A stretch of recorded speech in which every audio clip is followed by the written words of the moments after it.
It is our promise to you, you did not come to struggle and suffer, but you did come to focus, which means diversity serves you extremely well. But the key is, once you know what you don't want, which helps you to clarify what you do want, give your undivided attention to that. And as you, all day, every day, are determined to get into this vortex, it is our promise to you that you'll get in and you'll get in and you'll get in. And sure, the vortex is going to spit you out, because you don't have the ability to get in there and think only pure thoughts about everything. You're a creator, you're a sifter, you're a sorter, you're a diversified person exploring contrast, and it is the most normal thing in the world for you to get in and the vortex to spit you out. But you meant to spend way more time in this vortex than you are being in this vortex. It was your plan to be mostly in there and occasionally out, and we got to tell you, you've been out of the vortex long enough to create enough in the vortex work for 20 or 30 lifetimes. In other words, you really don't owe it to anybody to get out there and struggle yourself into clarity. We think you know what you want. You know what you want. So, vibrationally speaking and emotionally speaking, this doorway to this vortex, this vibrational state of being, on the emotional scale is somewhere between hope and belief. In other words, if you are in despair or anger or revenge, you're nowhere near the vortex. And even though who you really are is in there and law of attraction is calling you home, you've got enough resistance going that you're not going easily. And that's what negative emotion is. Did you get that? Negative emotion is the larger part of you calling you, pulling you, but because of your resistant stance, you're not going easily. Oh, you're going. Because when you croak, in you go. You're going. You're just not going easily. And the fact that you're not going easily is why you have those hurtful, painful emotions that can even turn into illness. Resistance is only and always, only ever about, did we put enough in that to make you only ever, always, always ever, only, always, ever. Resistance is only, always, ever, eternally about, it's only ever about you having a vibration that doesn't match what's in there. So you hold yourself out with your own thoughts, which means nobody else, not the economy, not the government, not the other political party, not the other religious groups, not the opponent on the football field, nobody, not ever, ever is the reason that you are not having the success that you want, because no one can keep you out of your vortex but you. Unless you want to say, oh, they were there and I saw them, and because I saw them, I didn't allow myself into the vortex. So they really should be different, because I might see them again. I don't have the ability to focus. I just look around everywhere. And I might see something that might hold me out of the vortex. So it seems to me that the best plan of action, this is what humans say, seems to me that the best plan of action would be for us to all get together and decide what the perfect one way of life is, and then we'll just make everybody be it, and then it'll be a lot easier. And we say, how is that working out?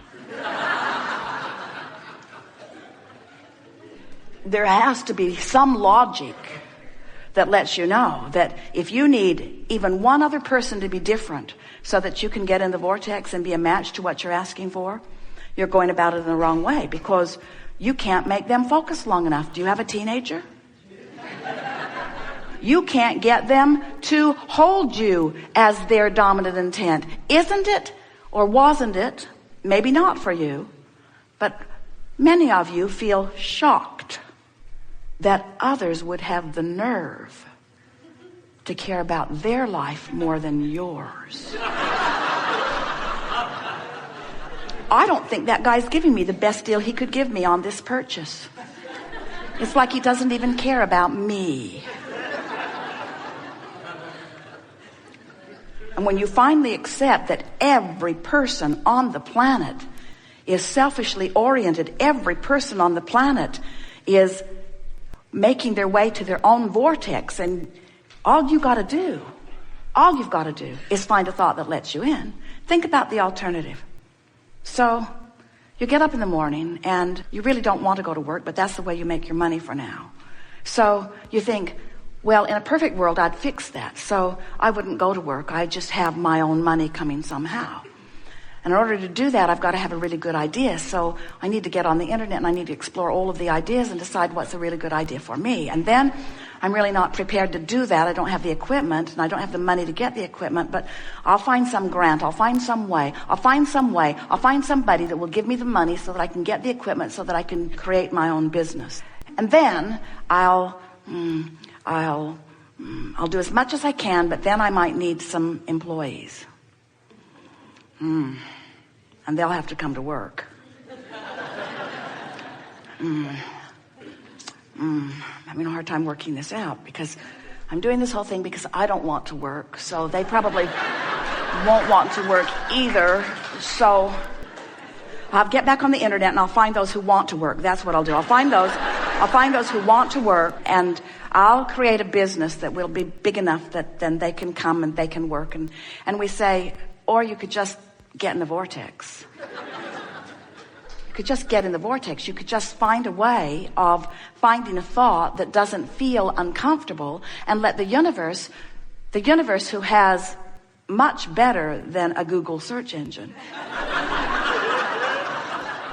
who has access to every vibration on the planet, who knows who everyone is, where everyone is, exactly what their vibration is, who will perfectly match you with everything that you have put into your vortex of creation, where law of attraction has already assembled all cooperative components. So the question that we want to put to you is, are you a cooperative component to your own desire?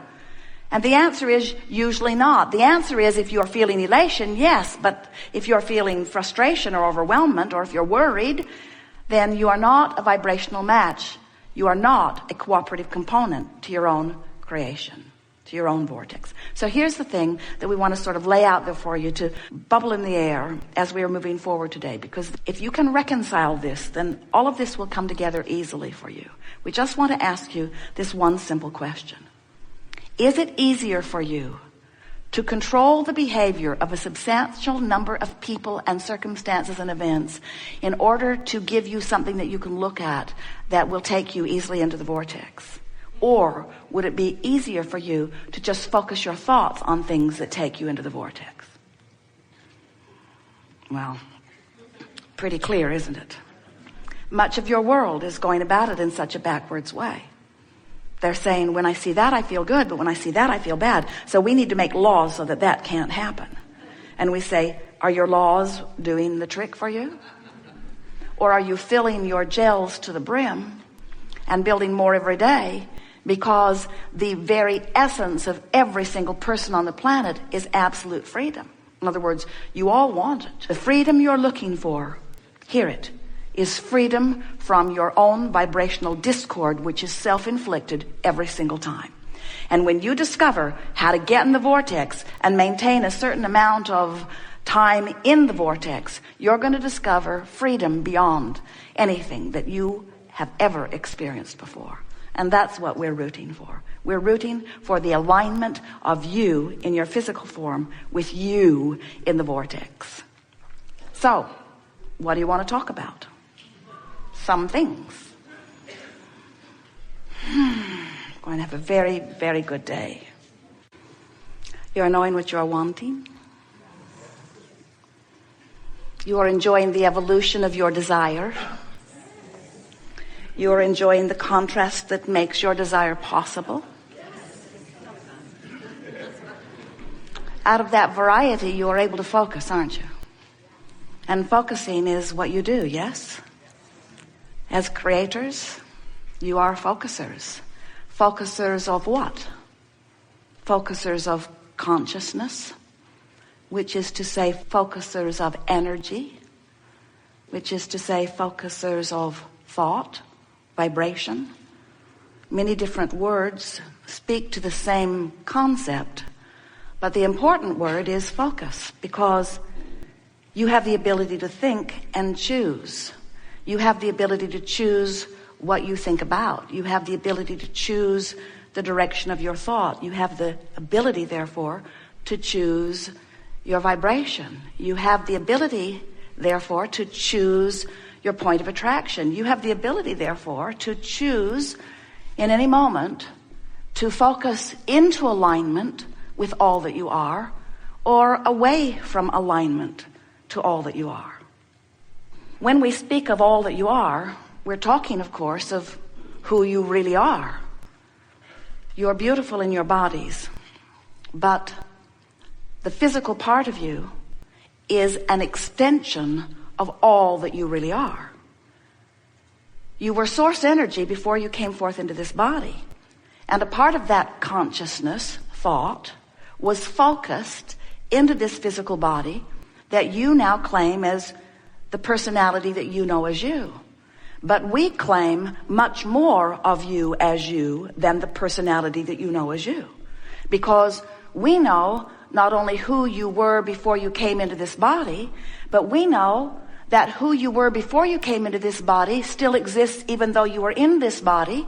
And further, we know that even though you are now in this body, exploring contrast and giving birth to new expansion, that non-physical part of you is what you were and all that you've asked for since. So this non-physical part of you is so much more than you know here in this physical body. But when you are in this physical body, you could be all of it. You have the ability to focus yourself fully into all that you were and are. Now, what we mean by that is, in this physical body, your life causes you to know what you don't want and therefore to know what you do want. It is really fun to watch you, every consciousness that you are, whether you are human or one-celled organism, you are always standing in your place with your experience around you, coming consciously to new preferences about what would be better. And as each preference is born from you, when someone's rude to you, you prefer that the world be nicer. When you are sick, you prefer that you be well. When you don't have enough of something that you want, you prefer that a way to find it appears. And so the preferences are constantly being born, and as these preferences or requests or hopes or dreams or questions, whatever you want to call it, as these questions come forth from you, the non-physical part of you literally becomes the equivalent of your furthest reaching request. So when we say you in your physical body have the ability to be all of that, what we really mean is you have the ability to choose thoughts that cause vibration, that allows connection to the furthest part of you. And that's what true blending is. That's what true enlightenment is. That's what being frisky is. When you are tuned in, tapped in, turned on to the fullness of who you are, that's when you are living as you intended to be. And anything less than that is off the mark. And that's why anything less than that produces within you guidance that shows you it's off the mark. That's what negative emotion is. Negative emotion means you, in your humanness, in your physicalness, are focused upon something that has a vibrational frequency that is preventing your full blending with who you really are. That negative emotion is your indicator you're off. And if it feels off, it's off. Off from what? Off from what others think? No. Off from what you thought before you were born? No. Off from what God or some other creator wants from you? No. Off from who you have become. Off from the fullness that you are. Off from your most expanded beingness. Off from the source energy that flowed into you and while in you became something more. In other words, what we're just saying to you, you got to keep up with you if you are to feel positive emotion, which means you're keeping up with you. When you feel frisky, you're aligned. When you feel love, you're in alignment. When you are appreciating, you're in alignment. In your joy, you're in alignment. In your hope, you're almost aligned, but not quite. In your belief, you're aligned. In your anger, not even close. In your despair, further still. In fact, the furthest that you can get is despair and depression, which is what powerlessness really feels like. Alignment feels like empowerment, full of the power and the energy that creates worlds, full of who you really are.